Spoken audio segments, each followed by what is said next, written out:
buenos días a todos. Bienvenidos a nuestra transmisión en vivo de Crosspoint Español.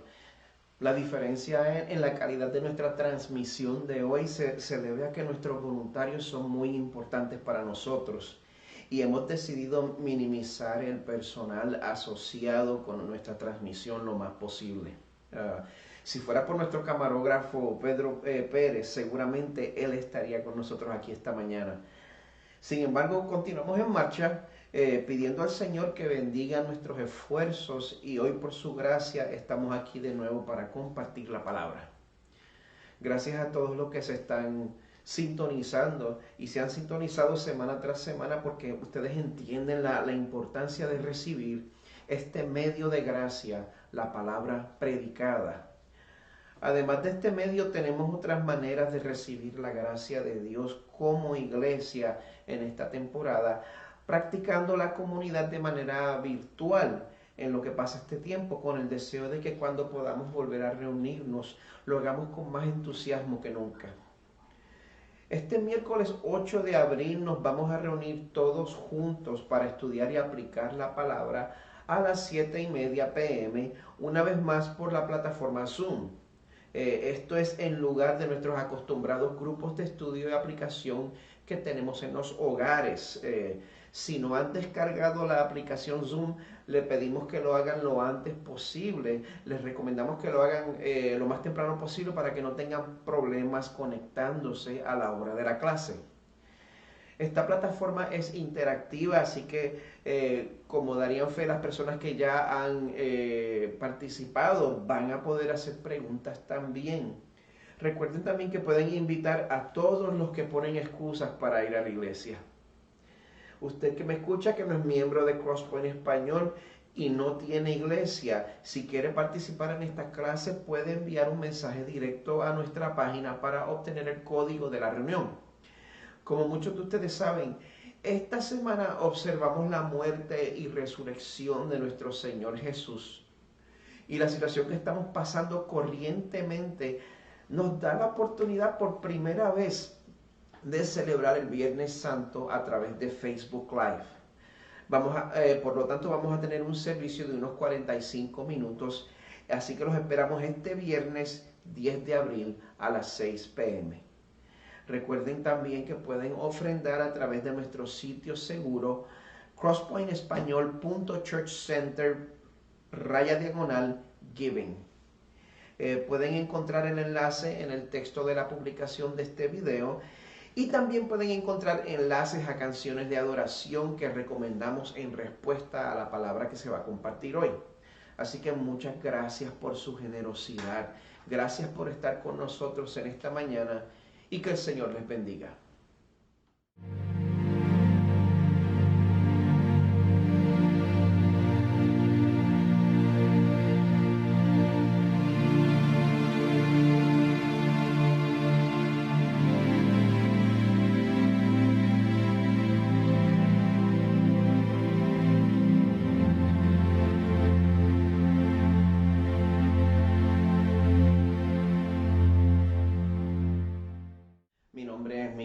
Soy el pastor titular en Crosspoint Español en Orlando, estado de la Florida, en los Estados Unidos. Le doy la bienvenida desde mi hogar este domingo 5 de abril del 2020, en el cual la población continúa bajo una orden estatal de quedarnos en casa y de practicar distanciamiento social para minimizar la propagación del COVID-19.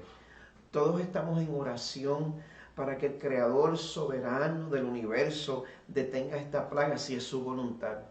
Y estamos anticipando el día en que podamos congregarnos nuevamente.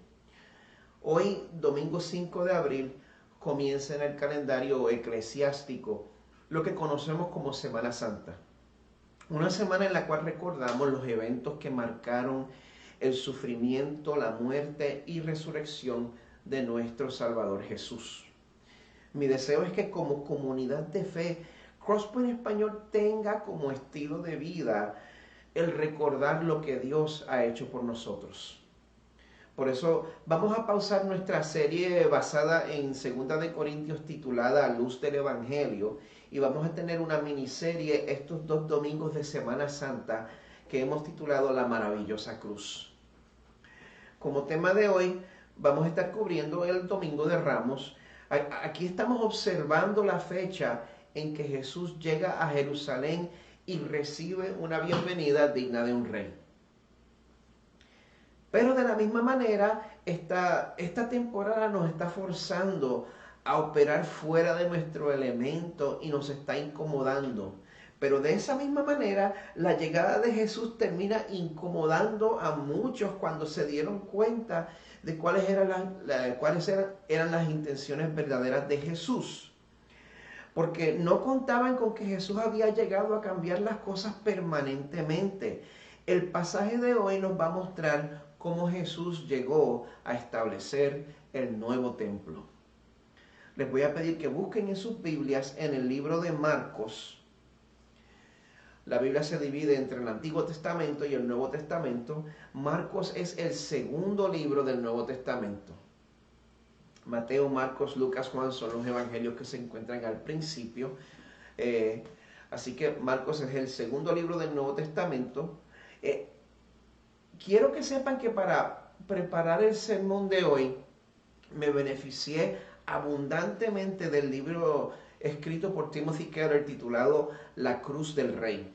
He adaptado mucho material de ese libro. Quiero admitir que le estoy robando un montón para este sermón. Durante nuestro tiempo de cuarentena hemos utilizado ese libro basado en el Evangelio de Marcos para nuestras devociones familiares y demás está decir que se los recomiendo.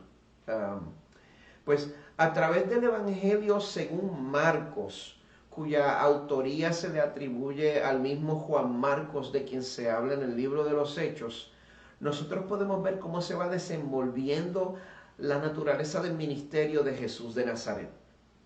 Y también podemos ver la gran diferencia que había entre las expectativas del pueblo de Israel y la realidad de la misión del Mesías prometido, ya que Israel lo que anhelaba era un caudillo que los libertara de la ocupación romana. Y a todos se les rompió la computadora cuando se dieron cuenta de que ese no era el propósito de Jesús, ya que su misión era establecer el reino eterno de Dios a través de ser un siervo que pasaría por sufrimiento. Este libro entero, el Evangelio de Marcos, se desenvuelve en 3 localidades diferentes. Comienza en Galilea, la parte media del libro está de camino a Jerusalén y el libro concluye en la llegada a Jerusalén. En el pasaje que vamos a cubrir hoy, vamos a considerar los eventos justo a la llegada de Jesús a Jerusalén. Pero primero quisiera pedirles que se unieran a mí en oración. Padre que estás en los cielos, venimos ante ti pidiendo ayuda en esta mañana. Pidiendo, Señor, que tu Espíritu Santo maximice la efectividad de este medio remoto, Señor. Señor, nosotros comenzamos nuestra observación de esta semana con corazones agradecidos porque, Señor, tú enviaste a tu Hijo a tomar nuestro lugar en la cruz. Jesús, perfecto Hijo de Dios, te alabamos y te damos gracias porque fuiste fiel a tu misión. Señor, gracias por ser fiel a pesar del costo incalculable que tú sabías que esto iba a costar. Gracias por ser fiel y gracias por estar dispuesto, Señor, a sufrir por tu pueblo. Santo Espíritu de Dios, abre nuestras mentes y abre nuestros corazones para poder entender lo que tú nos quieres comunicar a través de esta palabra y ayúdanos, Señor, a responder a ti a través de la confianza, a través de confiar en ti en estos tiempos difíciles. Pedimos todo esto en el nombre de Jesús. Amén. Bueno, el cuadro que ven detrás de mí lleva más de 40 años en mi familia. De hecho, yo tengo una foto de aproximadamente el año 1976, donde aparezco junto a mi hermana y mis primos sentados delante de ese mismo cuadro. Y esa foto prueba el tiempo que ese cuadro ha estado con nosotros. Todavía yo no sé por qué Carmen y yo decidimos llevarnos el cuadro cuando nos casamos o si fue que nos lo endosaron. Pero les voy a ser sincero, a veces yo me pregunto, ¿cuánto valor tiene este cuadro hoy en día? No tengo idea. No sé cuántos de ustedes siguen el programa llamado Antiques Roadshow. En este programa llegan personas para que un tasador estime el valor de objetos viejos que tienen guardados en la casa. Y hay muchas veces que la gente se entera de que lo que ellos consideraban trastos viejos valen una fortuna. Y también vemos la otra cara de la moneda cuando la gente espera que lo que traen valga una fortuna y al final la triste realidad es que es un trasto viejo después de todo. Bueno, ese show nos entretiene porque nos muestra a la gente sorprendiéndose por algo inesperado. Y eso fue precisamente lo que ocurrió cuando Jesús llegó a Jerusalén. Jesús ya había estado ministrando públicamente por unos 3 años y el sentido de expectación de los israelitas era grande porque habían presenciado los milagros que Jesús había hecho en medio de ellos y tenían la esperanza de que al fin había llegado ese libertador que iba a hacer a Israel grande otra vez. Pero como vamos a ver, Jesús tomó las expectativas del pueblo y las rompió en 1000 pedazos. Y se dieron cuenta de que Jesús no era el tipo de rey que ellos esperaban. Porque la verdad es que no existe ningún rey que se compare a Jesús. He organizado el pasaje de esta mañana de manera que vamos a ver 3 características que se pueden ver exclusivamente en el Rey Jesús. Vamos a ver su humildad, vamos a ver su sagacidad y vamos a ver su fidelidad. Para ser justo con el pueblo de Israel de este tiempo, ellos no eran los únicos que estaban confundidos por Jesús. Los mismos discípulos estaban perplejos al ver que su maestro estaba prediciendo su muerte en Jerusalén. Y sin embargo, Marcos 10 dice que de camino a esa ciudad Jesús iba delante de ellos. O sea que a pesar de que él sabía que allí le esperaba traición, de que allí le esperaba tortura, que allí le esperaba muerte, Jesús continuaba determinado a llegar a Jerusalén en sometimiento a la voluntad de su Padre amado. Y una vez llegan a esta ciudad, podemos ver la primera característica inesperada del Rey Jesús. Podemos ver que no existe un rey como Él, porque Él es un rey lleno de humildad, ya que en Él encontramos la confluencia del poder ilimitado y de la completa mansedumbre de corazón.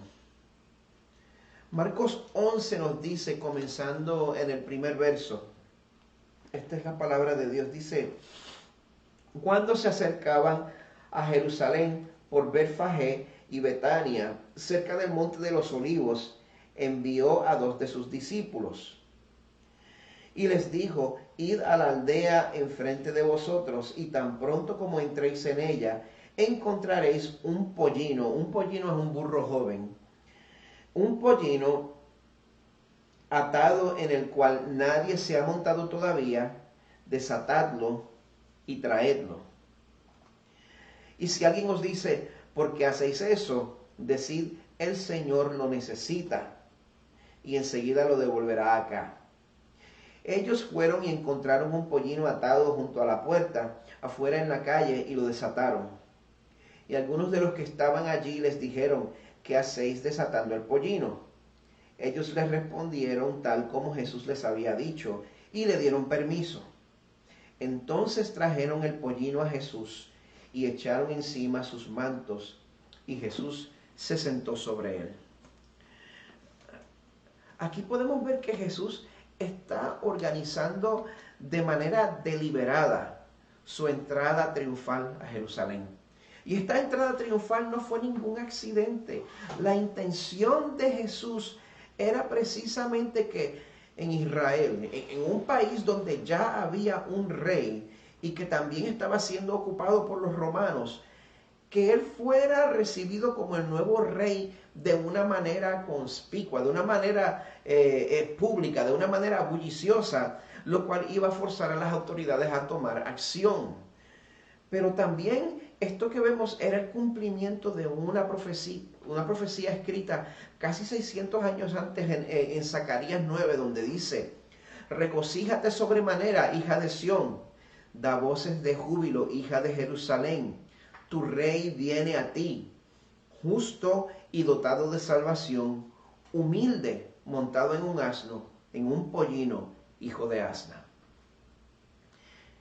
El pueblo de Israel esperaba un líder militar, pero habían olvidado que Dios había prometido que su Mesías iba a ser de naturaleza humilde y que en vez de liderar una insurgencia, él venía en son de paz. La profecía de Zacarías continúa diciendo: destruiré el carro de Efraín y el caballo de Jerusalén, y el arco de guerra será destruido. Él hablará paz a las naciones, y su dominio será de mar a mar y desde el río hasta los confines de la tierra. Jesús no era lo que ellos esperaban, pero Jesús sí era quien Dios había prometido. Muchas veces nosotros no discernimos lo que Dios tiene para nosotros porque en vez de dejarnos guiar por su palabra, nosotros permitimos que sean nuestros deseos inmediatos que dicten nuestras expectativas. Por eso mi oración es que Dios nos ayude a tener una visión clara para que nuestras decisiones sean dirigidas por la voluntad de Dios y no por lo que nosotros consideremos conveniente. Bueno, al Jesús entrar en Jerusalén, la multitud reacciona exactamente como él quería. Dice el verso 8: y muchos tendieron sus mantos en el camino, y otros tendieron ramas que habían cortado de los campos.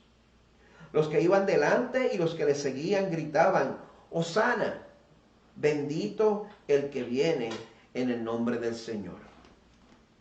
Aquí la multitud está citando el Salmo 118, uno de los salmos que tenían por costumbre recitar en los tiempos de Pascua. Pero ahora volviendo al verso 10 podemos ver un detalle que es más incendiario y más provocativo, ya que ellos también exclamaban: bendito el reino de nuestro padre David que viene, hosana en las alturas.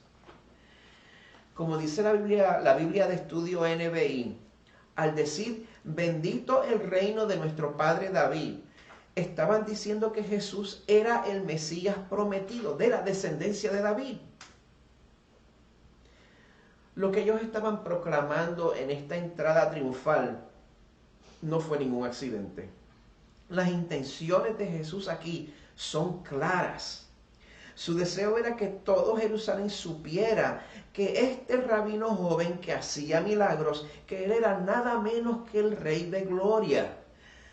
Sin embargo, este rey es un rey sin igual. Es un rey que desafía todos los conceptos de realeza que podamos tener en nuestras mentes, porque solo en este Rey de Gloria podemos ver que coexisten la autoridad y la mansedumbre. En su libro La Cruz del Rey, Tim Keller escribe: en Jesús hallamos majestad infinita y a la misma vez completa humildad, soberanía absoluta, pero también sumisión completa, completa suficiencia en sí mismo y no obstante confianza y dependencia completa en Dios. Sin embargo, en Jesús, el resultado de estas características extremas no es un colapso mental ni emocional. La personalidad de Jesús es un todo completo y hermoso. Al ver a Jesús, al ver al Rey Creador del universo entrando a Jerusalén en un burro, vemos algo sin precedentes, vemos la yuxtaposición del poder y de la fragilidad a la cual Él se sometió voluntariamente. Por esa razón, amada iglesia, cuando volvamos a nuestra serie de 2 de Corintios y lleguemos al capítulo 12, donde Dios le dice a Pablo: mi poder actúa mejor en la debilidad, estemos seguros que Dios sabe perfectamente lo que dice. porque el poder y la humildad han residido eternamente en el carácter de Jesús. Y por la eternidad futura nosotros vamos a adorar a ese Jesús que se identifica como el león de la tribu de Judá, pero también como el cordero que fue sacrificado desde antes de la fundación del mundo. Es interesante notar que la persona que es verdaderamente poderosa no tiene que estarlo exhibiendo. De hecho, usualmente una persona que hace mucha bulla para dar la impresión de ser fuerte es porque en verdad es débil, es porque en verdad es inseguro. Y de igual manera hay muchas personas que se pasan anunciando su superioridad espiritual, pero están tratando de ocultar la realidad de que en ellos no hay rastro de vida espiritual real. Pero eso no engaña a Jesús. A Jesús nunca le vamos a poder pasar gato por liebre, porque Él también es un rey lleno de sagacidad. Sagacidad significa perspicacia, astucia. Y Jesús es alguien que no se impresiona con las apariencias externas, porque Él puede ver lo más profundo de nuestros corazones. A Él no lo podemos engañar. Y Él desea que en nosotros tome lugar una verdadera transformación. Después de su entrada triunfal, el verso 11 nos dice: entró en Jerusalén, llegó al templo, después de mirar todo a su alrededor, salió para Betania con los 12, siendo ya avanzada la hora. Pero antes de llegar al templo, Jesús primero nos da una ilustración sobre la condición en la cual estaba el pueblo de Israel. Dice el verso 12. Al día siguiente, cuando salieron de Betania, Jesús tuvo hambre. Y viendo de lejos una higuera con hojas, se fue a ver si quizá pudiera hallar algo en ella. Cuando llegó a ella no encontró más que hojas, porque no era tiempo de higos. Y Jesús, hablando a la higuera, le dijo: nunca jamás coma nadie fruto de ti. Y sus discípulos le estaban escuchando. La actitud severa de Jesús aquí en contra de esta higuera confunde a mucha gente. Y yo he visto como mucha gente hace todo tipo de malabarismo para defender lo que hace Jesús. Yo no voy a tratar de explicar las acciones del único ser humano que nunca pecó. Si tenemos problemas con lo que hizo Jesús, pues el problema no es Él, el problema somos nosotros. Aquí Jesús está usando este incidente para enseñarnos que para Él, de la misma manera que no era aceptable que este árbol estuviera lleno de hojas, pero sin fruto, tampoco es suficiente que nosotros demos una impresión externa de madurez espiritual si en nosotros no hay un fruto verdadero que muestre que hemos nacido de nuevo. El fruto verdadero, el fruto que sale espontáneamente, si en verdad hemos nacido de nuevo, no es lo que usted puede que crea que es ese fruto. El fruto del Espíritu no es la manifestación de dones espectaculares, no es hablar en lengua, no es profecía, etc. El fruto del Espíritu tampoco es la teología reformada que creamos, ni tampoco la formalidad de nuestra liturgia. El fruto del Espíritu tiene que ver con quiénes somos y cómo nuestros corazones reaccionan a los tiempos difíciles. Gálatas 5 nos recuerda que el fruto del Espíritu es amor, gozo, paz, paciencia, benignidad, bondad, fidelidad, mansedumbre, dominio propio. Contra tales cosas no hay ley. Y en esa lista no vi si eres arminiano o reformado. En esa lista no vi si hablas lenguas o no. Estas son las cualidades que Jesús está buscando. ¿Sabe por qué? Porque es fácil decir que somos más santos por nuestra apariencia externa, porque es más fácil sentirse superior a otros cristianos de origen humilde, pues porque yo he estudiado más teología. Pero yo le pregunto, ¿qué sale del fondo de su corazón en el momento que alguien peca contra usted? ¿Qué sale del fondo de su corazón en el momento que alguien le falla? ¿Qué ¿Qué sale del fondo de tu corazón cuando tu jefe es injusto contigo? ¿Qué sale del fondo de tu corazón cuando tu esposo o tu esposa te ofende? ¿Qué está saliendo del fondo de tu corazón en estos tiempos difíciles?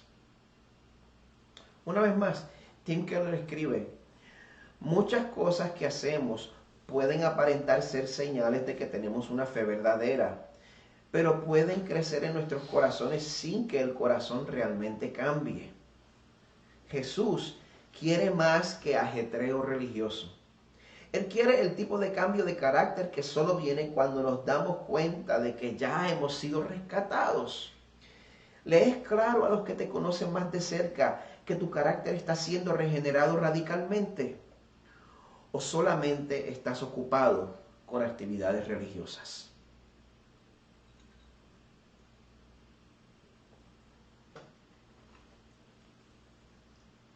Amados, un corazón verdaderamente transformado por Dios es algo que no se puede fingir. Hay fruto en tu vida. Y ten cuidado porque la respuesta a esa pregunta no se encuentra en lo que estás haciendo. La respuesta a la pregunta que si hay fruto en tu vida no se encuentra en tu actividad, se encuentra en quién eres. ¿Qué muestra tu vida? ¿Eres un árbol saludable o eres un árbol enfermizo? Jesús no tolera ni por un momento a los que ponen su confianza en sus logros. Jesús dice en Mateo 7, cuídense de los falsos profetas que vienen a ustedes con vestidos de ovejas, pero por dentro son lobos rapaces. ¿Cómo nos podemos cuidar de estos falsos profetas? ¿Cómo los podemos reconocer? Bueno, dice, por sus frutos los conocerán. No dice por sus logros los conocerán. No dice por su teología arminiana los conocerán o calvinista. ¿Acaso se recogen uvas de los espinos o higos de los cardos? Así, todo árbol bueno da frutos buenos, pero el árbol malo da frutos malos. Hay personas que supuestamente han logrado mucho para el reino, que en verdad son falsos profetas. Y hay maestros reformados que en verdad son falsos profetas. Lo que distingue al falso del verdadero no es lo que logra, no es la teología que cree, es el fruto que da. Jesús continúa en Mateo 7 y dice, un árbol bueno no puede producir frutos malos, ni un árbol malo producir frutos buenos. Todo árbol que no da buen fruto es cortado y echado al fuego. Así que por sus frutos los conocerán. Y gente, la única manera de conocer el fruto verdadero en la vida de alguien es conocer bien esa persona. Porque yo puedo fingir al frente de todos un domingo por la mañana, pero mi familia me conoce. Así es como nosotros podemos ver cómo en verdad estos profetas pues reaccionan a sus adversidades. Y es por eso que muchos de ellos evitan ser conocidos de cerca. Pero Dios ve la realidad del corazón con claridad. Jesús continúa en Mateo 7, dice, no todo el que me dice Señor, Señor, entrará en el reino de los cielos, sino el que hace la voluntad de mi Padre que está en los cielos. Y gente, hacer la voluntad del Padre es rendir toda nuestra vida al control del Espíritu Santo para que Él nos cambie donde nosotros no queremos cambiar. No nos queda otra alternativa. Jesús continúa en Mateo 7. Muchos me dirán en aquel día, Señor, Señor, no profetizamos en tu nombre y en tu nombre echamos fuera demonios y en tu nombre hicimos muchos milagros. Entonces les declararé, jamás los conocí. Apártense de mí los que practican la iniquidad. Nosotros no vamos a poder engañar a Dios viviendo vidas cristianas superficiales. Él sabe cuando nosotros estamos dando fruto verdadero y Él sabe cuando nosotros somos hoja nada más. Porque Jesús es un rey lleno de sagacidad, pero también es un rey lleno de fidelidad, a diferencia de los políticos de hoy en día. Porque los políticos olvidan todo lo que te prometen tan pronto ganan las elecciones. Pero Jesús, aquí vemos un Jesús que fue fiel para cumplir sus promesas. Vean cómo lo hizo. El verso 15 nos dice que estamos de vuelta en Marcos 11, verso 15. Dice, llegaron a Jerusalén y entrando Jesús en el templo comenzó a echar fuera a los que vendían y compraban en el templo. Volcó las mesas de los cambistas y los asientos de los que vendían las palomas. Y no permitía que nadie transportara objeto alguno a través del templo. Y les enseñaba diciendo, no está escrito, mi casa será llamada casa de oración para todas las naciones, pero vosotros la habéis hecho cueva de ladrones. ¿Sabía usted que en este incidente donde Jesús vuelca las mesas del templo y donde echa a los comerciantes fuera, Él estaba haciendo cumplir una promesa que había hecho, pero los judíos habían olvidado y la estaban entorpeciendo? Cuando Jesús les reprocha y les dice, mi casa será llamada casa de oración para todas las naciones. No pasen eso por alto. Él está citando directamente a Isaías 56, donde dice, a los extranjeros que se unan al Señor para servirle y para amar el nombre del Señor para ser sus siervos, a todos los que guardan el día de reposo sin profanarlo y se mantienen firmes en mi pacto, o sea, a los gentiles verdaderamente piadosos, yo los traeré a mi santo monte y los alegraré en mi casa de oración. Sus holocaustos y sus sacrificios serán aceptados sobre mi altar, porque mi casa será llamada casa de oración para todos los pueblos, declara el Señor Dios, que reúne a los dispersos de Israel. Todavía les juntaré otros a los ya reunidos. Dios había prometido que los extranjeros piadosos tendrían acceso para adorarle en su templo. Esto está en Isaías. Pero todo este comercio y todo este bullicio estaba tomando lugar en el único espacio donde ellos podían adorar. Esta área se conocía como el atrio de los gentiles. Y una vez más, citando la Biblia de Estudio NBI, dice, el pasaje en Isaías 56 les aseguraba a los gentiles piadosos que podían adorar a Dios en el templo. Al permitir que el atrio de los gentiles se convirtiera en un mercado bullicioso y maloliente, los líderes judíos estaban impidiendo el propósito de Dios. No solo se aprovechaban económicamente del pueblo, sino que también robaban al templo su santidad. Y la verdad es que en el día de hoy, si usted va a una iglesia, usted tiene un 95.8% de probabilidad de que para la iglesia es más importante mantener cómodos a los que son parte del grupito interno que ajustarse y contextualizar para alcanzar a los que están afuera. Pero gracias a Jesús que Él no es como nosotros. A través de este acto, Jesús no solo estaba recobrando el acceso de los extranjeros al templo, sino que cuando corre a los comerciantes, Él anuncia que efectivamente que está poniendo fin al sistema de sacrificios de animales, ya que en ese momento había llegado a Jerusalén el sacrificio verdadero que sería ofrecido una vez y para siempre. Y cuando Jesús da seguimiento a su promesa a las naciones, Él sabía que las autoridades locales no lo iban a perdonar por lo que había hecho y por la amenaza que Él representaba. El verso 18 concluye y dice, los principales sacerdotes y los escribas oyeron esto y buscaban cómo destruirle, porque le tenían miedo, pues toda la multitud estaba admirada de su enseñanza. Aquí vemos cómo Jesús actuó deliberadamente para poner en movimiento toda la serie de hechos y eventos que desembocarían en su muerte en la cruz. Una muerte que pagó por completo por los pecados de todo el pueblo de Dios a través de todo el mundo y a través de toda la historia. Y es a través de esa muerte que el templo antiguo en Jerusalén se hizo obsoleto.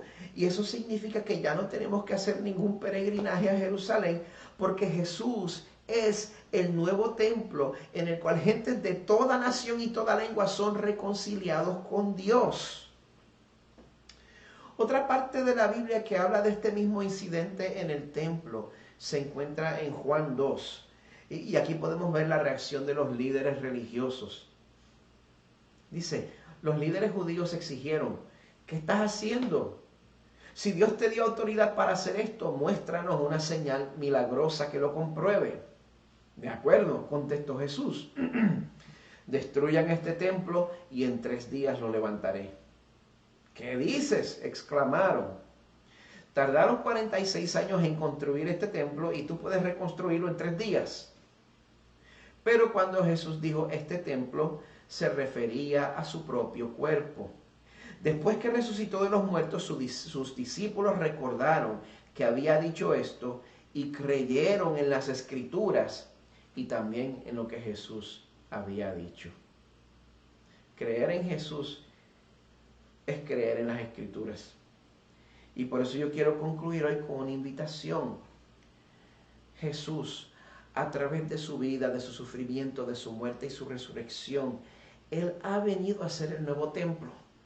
Él es el único camino a través del cual podemos ser reconciliados con nuestro Dios y Creador. A ese Dios y Creador nosotros le debemos todo. Y a ese Dios y Creador todos le hemos ofendido al ignorar sus mandamientos. Y como les dije, nosotros no podemos impresionar a Dios a través de nuestros esfuerzos religiosos, porque esos esfuerzos religiosos son el equivalente de un árbol lleno de hojas pero sin fruto. Nuestra única esperanza de ser aceptados por Dios se encuentra en que vengamos ante Él con Jesús como nuestro mediador. Jesús puso un punto final al sistema de sacrificios animales en el templo, porque Él era el sacrificio perfecto que nos representa y que nos hace aceptables ante Dios Padre. Y si tú percibes en esta mañana que Dios te está revelando esto por primera vez, por favor, no malgastes esta oportunidad. Yo te invito a que te pongas en contacto con nosotros. Puedes hacerlo a través de la sección de comentarios o a través de la aplicación de Messenger. Nuestro deseo es apuntarte hacia Jesús. Ahora, si vives en el área de Orlando y no eres parte de una iglesia que predica a Jesús como la única esperanza de salvación, te invitamos a que te unas a nosotros. Y si has creído ya en que Jesús es tu única esperanza, quiero invitarte a que celebremos una vez más la llegada del nuevo templo. Puedes responder cantando en adoración a nuestro Salvador en los 2 enlaces de YouTube que hemos provisto en la descripción de nuestra transmisión. Así que te invito ahora a que te unas a mí, concluyendo nuestro tiempo en oración y con la bendición pastoral. Señor, nosotros confiamos en el poder de tu palabra para salvar y para cambiar las vidas. Gracias por ser un rey humilde, gracias por ser un rey astuto, gracias por ser un rey fiel a tus promesas. Señor, eso nos garantiza que solo tú tienes el poder para salvar este mundo perdido. Y también por eso, Señor, queremos aprovechar y pedirte encarecidamente, Señor, que pongas final a esta plaga. Que, Señor, que detengas esta mortandad que estamos enfrentando, especialmente ahora mientras nos acercamos al ojo de la tormenta. Tú eres nuestro amparo y nuestro pronto auxilio en la tribulación. Tú tienes el poder para detener esto en seco, si así tú lo quieres, Señor. Pero también te pedimos, Señor, que nos ayudes en medio de nuestras dudas, en medio de nuestros temores y en medio de nuestra incredulidad. Ayúdanos a recordar, Señor, que tú estás con tus hijos, especialmente durante el sufrimiento, todos los días hasta el fin del mundo. Pedimos todo esto en el nombre poderoso de Jesús. Amén. Gracias a todos por su sintonía y por su atención. Y a los que han confiado en Jesús para salvación, pues yo les exhorto a que sepan que es posible vivir en paz en estos días difíciles. Porque nosotros sabemos que en Isaías 41, 9 al 10, Dios le dice lo siguiente a todos los que han confiado en Él. Tú, a quien tomé de los confines de la tierra y desde sus lugares más remotos te llamé y te dije, mi siervo eres tú. Yo te he escogido y no te he rechazado. No temas, porque yo estoy contigo. No te desalientes, porque yo soy tu Dios. Te fortaleceré. Ciertamente te ayudaré.